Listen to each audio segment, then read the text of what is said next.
पहले प्रारंभ कोटद्वार से शुरू हुई थी देवभूमि कोटद्वार से। कल फिर पुनः दूसरी कड़ी से वहीं से देवभूमि कोटद्वार से हमारी दूसरी कड़ी शुरू हुई है, जिसमें उसी कड़ी में हमारे राष्ट्रीय अध्यक्ष शास्त्री जी को राष्ट्र के अध्यक्ष नियुक्त किया गया है, ताजपोशी की गई थी। अब इनके संरक्षण में पूरे भारत में अब सभी का देखरेख का कार्य होगा। आप इनके विचार सुने, इनके बाद में कम समय में ही आपको सारी बातें जो बताने वाले हैं वो हमारे राष्ट्रीय संयोजक जी मदन लाल आज़ाद जी हैं, वो बताएंगे और उसके बाद आप फ्री हो जाएंगे और हम सब लोग 5 लोगों का एक प्रतिनिधि मंडल डीएम से मिलने जाएगा, जैसा आश्वासन मिला है एलआईयू से। आपकी समस्या का समाधान लगभग आज होकर रहेगा। तो मैं शास्त्री जी को आमंत्रित करता हूँ, आपको अपने विचार से अवगत कराएंगे। धन्यवाद साथियों, सबको नमस्कार। जय हिंद, जय भारत, जय उत्तराखंड। जैसे कि आपको विदित हो गया, हमारे बिजनौर से जिला अध्यक्ष वीर सिंह जी ने आपको पहले भी शायद है इससे पहले सारी बातें आपके जहन में डाल दी होंगी, लेकिन विशेष बात यह है कि हम जो है मिशन भुगतान भारत यात्रा के लिए जो निकले हुए हैं, सभी के भुगतान के सुनिश्चित कराने के लिए इस पर 1-2 वर्ष लगभग होने वाले हैं हम कार्यरत हैं, निरंतर कार्य कर रहे हैं। और 3 बार हम यहाँ आपके देहरादून क्षेत्र में भी ज्ञापन दे चुके हैं।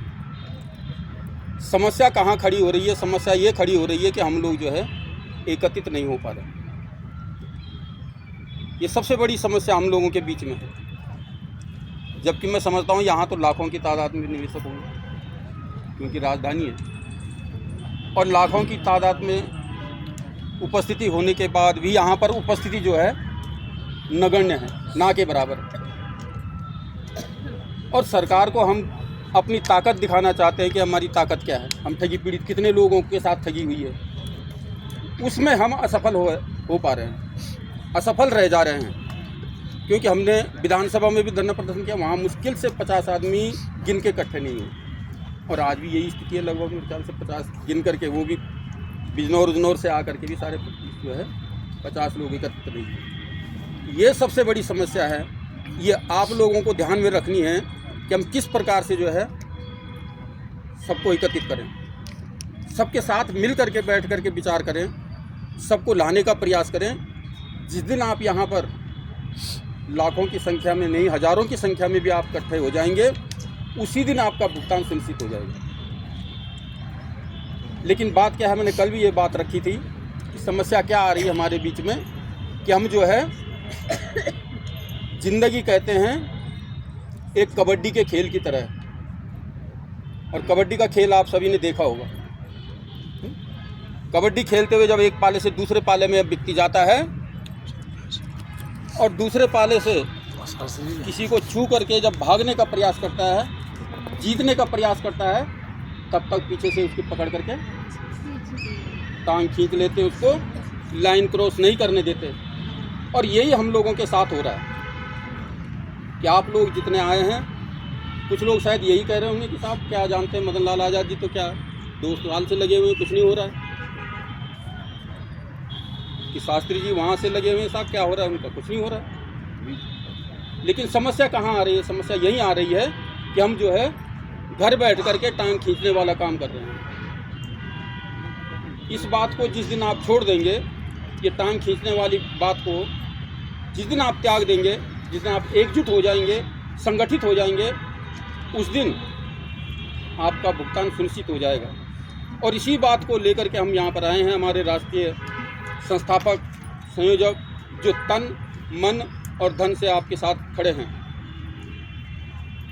किसी भी बात की, कहीं पर भी बात होती है, रात को फ़ोन करना हो, रात को आप फ़ोन कर सकते हैं। कोई समस्या है, समस्या को बात बता सकते हैं।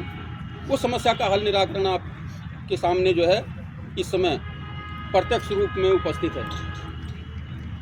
उनका साथ दे रहे हैं हमारे राष्ट्रीय महामंत्री अशोक मुदगल जी और उनके साथ में शरद बामनिया जी, जो दिल्ली से चल करके कोटद्वार आए, कोटद्वार से आज चल करके यहाँ आए हैं।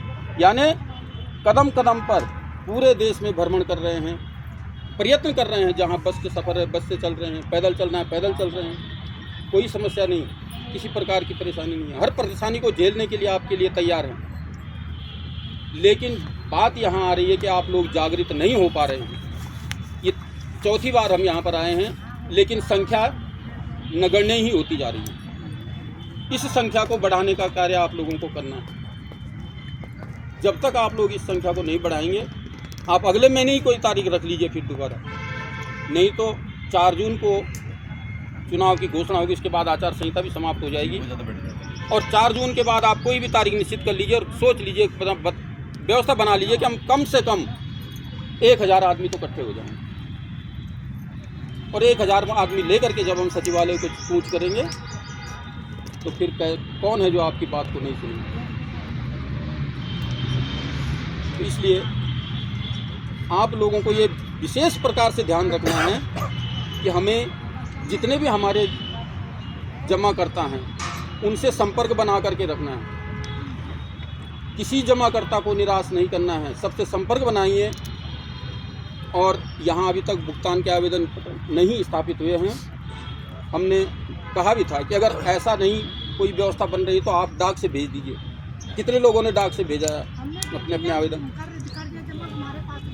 यहाँ जमा हुए हैं, देहरादून में तो हो रहे थे। तो देहरादून में जमा हो रहे हैं, तो फिर औरों ने क्यों नहीं किए जमा? कितने लोगों ने जमा किए फिर वहाँ?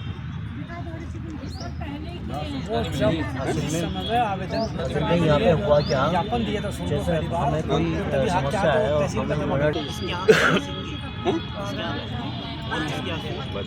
जिलाधिकारी कार्यालय साथ लेकर के जाएं और बताएं कि हमारे आवेदन जमा हो चुके हैं, हमारे भी आवेदन इसमें जमा कर दीजिए। तो बहुत अच्छी बात है। बताओ, 1 साल हो गया, 1 साल से अभी तक केवल 50 लोगों का बता रहे हैं आप, वो भी लगभग बता रहे हैं 50 लोगों ने जमा।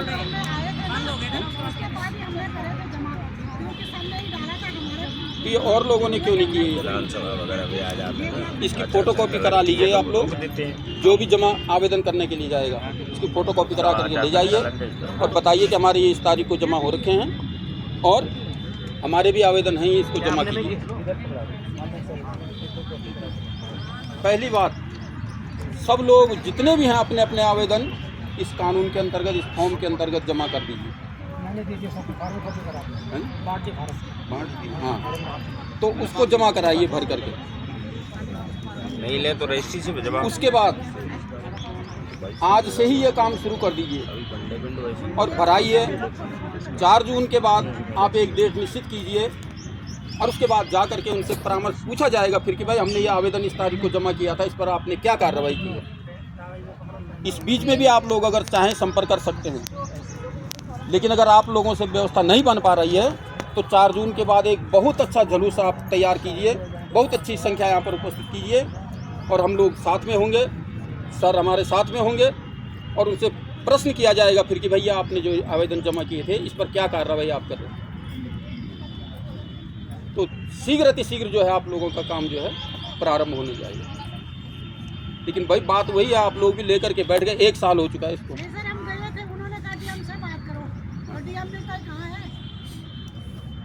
समय लीजिए उनसे, आप तो इसी क्षेत्र के हैं ना, एक दिन नहीं मिला दूसरे दिन जाइए, यही थोड़ी के।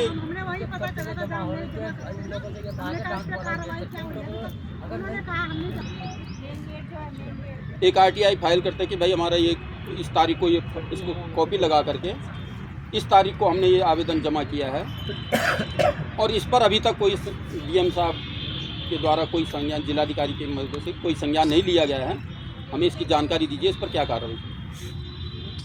उन्होंने कह दिया, आपने सुन लिया, आप आ गए घर को, बस बात करें।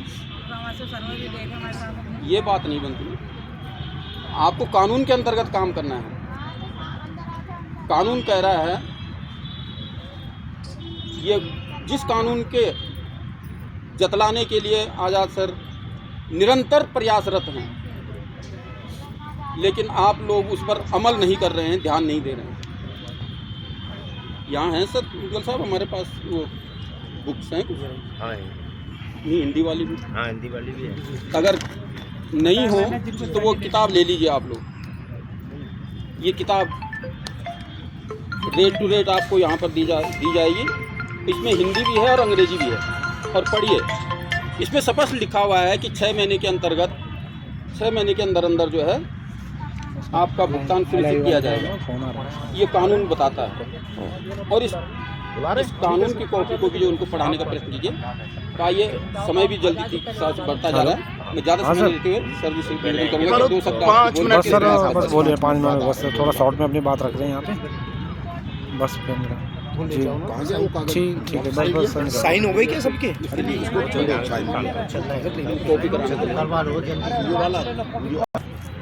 अगर आपसे किसी डीएम साहब ने या जिसने भी कहा कि इसमें होना कुछ नहीं है, रख जाओ, तो ये गलत है।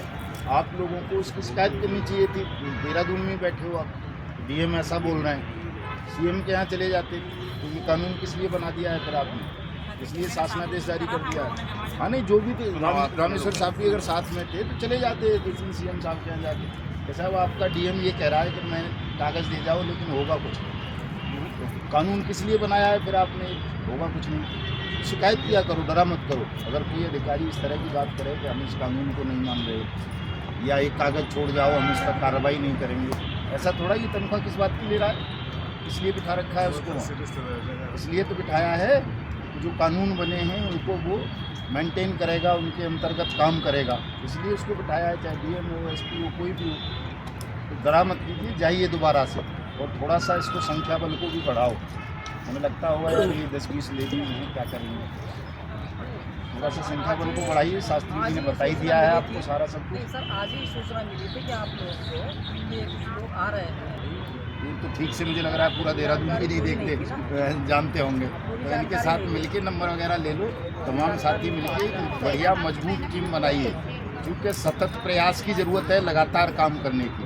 नया कानून है, अधिकारी भी नहीं जानते हैं कहीं ये भी कि कोई इस तरह का कानून है, तो उन्हें बताना है आपको, पहले तो खुद जानना है इस कानून को ठीक से। हमारे लिए कोई ऐसा कानून बन गया है जो हमें भुगतान की गारंटी का अधिकार दे रहा है कि हमारा पैसा सरकार वापस करेगी, ठगों की प्रॉपर्टी बेच के नीलाम करके 180 दिन में करेगी, हमारी जमा राशि का 2 से 3 गुना करेगी। पहले तो ये हमें स्वयं पता होना चाहिए। जब हमें स्वयं पता होगा हम अधिकारी को बता सकेंगे, उससे बहस कर सकेंगे कि देखो ये कानून है, इसमें लिखा है, किताब लेके जाइए, बता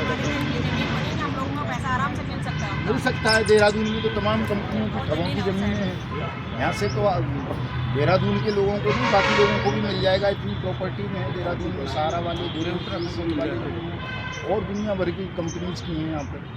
तो थोड़ा सा देहरादून वाले जो है ज़्यादा मेहनत कीजिए, ताकि एक बढ़िया मैसेज पूरे देश में जाए, बल्कि आपके यहाँ से। विधायक के थ्रू भी ये काम हो सकता है? हाँ, विधायक के थ्रू हो सकता है। अपने विधायक से मिलिए, उनसे जाके बताइए। ये कानून बनाने वाला कौन है? विधायक और सांसद ही होते हैं। कि जब ये कानून आपने बना दिया है तो इसको इम्प्लीमेंट करवाइए। ये अधिकारी सुन नहीं रहे, किस लिए बना दिया है? मिलिए आप तमाम लोग, विधायकों से, सांसदों से, कोई मिनिस्टर यहाँ रहते हैं तमाम देहरादून में, उनसे जा करके मिला कीजिए। चीफ मिनिस्टर यहाँ बैठे हैं, उनसे मिलो। गवर्नर यहाँ बैठे हुए हैं, सब तो बैठे हुए हैं, मिलिए। लेकिन पहले इस कानून को ठीक से जान लो आप लोग, जो भी टीम बनाओगे आप वो सब इस कानून को जाने, फिर उस पर काम करेंगे, हो जाएगा, बहुत जल्दी हो जाएगा। अब तो दिन रात प्रधानमंत्री जी कह रहे हैं कि अगले 100 दिन में कर दूंगा ठगों का कल्याण और बेईमानों का, भ्रष्टाचारियों का। तो आप लोग जब उन्हें ताकत दोगे, उनके साथ लगोगे, कहोगे साहब आपने बहुत अच्छा काम किया ये कानून बना करके, लेकिन आपके अधिकारी जो है इस कानून की अनुपालना नहीं कर रहे हैं, तो उनकी समझ में आएगी कि हमारे लोगों को दिक्कत हो रही है। जब समझ में आएगी तो कर देंगे। जो आदमी रात में नोटबंदी कर सकता है, जीएसटी लागू कर सकता है, 370 ख़त्म कर सकता है, ऐसे ऐसे काम कर सकता है जो असंभव से थे, वो आदमी आपके इस काम को नहीं करेगा, कर देगा। लेकिन उसे पता होना चाहिए कि मेरे लोगों को ये समस्या फेस करनी पड़ रही है। अब पूछे, क्या पूछ रही हैं आप? जल्दी पूछिए। सर, बॉन्ड जो जमा कर दिए हैं वो कमल नाम के थे, वो तो दुनिया से ही गायब हो गए, लग रहा जिंदे हैं। नहीं बताए जाओ। जो देखिए मर सुबह गया से- ठग तो मर जाने दो। सर बॉन्ड जमा सर जी मैंने इनको करवाना समझाया, है। जिस व्यक्ति को इन्होंने बॉन्ड दिए रिसीविंग के रूप में, हाँ। रिसीविंग उससे प्राप्त आपने की नहीं, आपकी गलती है। वो ऐसा गया नहीं है, भूमिगत नहीं हुआ, वो कहीं ना कहीं छुपा पड़ा है आपके पास में। सुनो मैडम, आपने उसको कहीं तो मेंटेन किया होगा, किसी की पॉलिसी बॉन्ड नंबर या पॉलिसी नंबर ही होगा। सब नंबर तो सब हमने थाने तूने में सब अरे जगह मैडम यही तो नहीं समझती है, आपके पास में- पॉलिसी बॉन्ड का नंबर तो आपके पास होगा, हाँ, उससे एक एफिडेविट बनवाइए कि पॉलिसी बॉन्ड कंपनी में जमा कर दिया, आज तक हमें ना रिसीव नहीं ना भुगतान दिया, ये हमारा पॉलिसी बॉन्ड है, हमारा भुगतान कराने के लिए आप एफिडेविट पर 10 रुपये का स्टैम्प बनाइए, उसकी फोटो कॉपी करा कर लगाइए, वो ओरिजिनल पास रखिए, उससे भुगतान आपको होगा। मैं सुबह से थूक ले कर आपके साथ में, कोई सुनने को तैयार नहीं। कोई भी एक पेमेंट प्रूफ जिससे आप ये सिद्ध कर सको कि हमने इस कंपनी में ये पैसा वैसे तो जमा किया। अपने ही इतने हैं। हाँ तो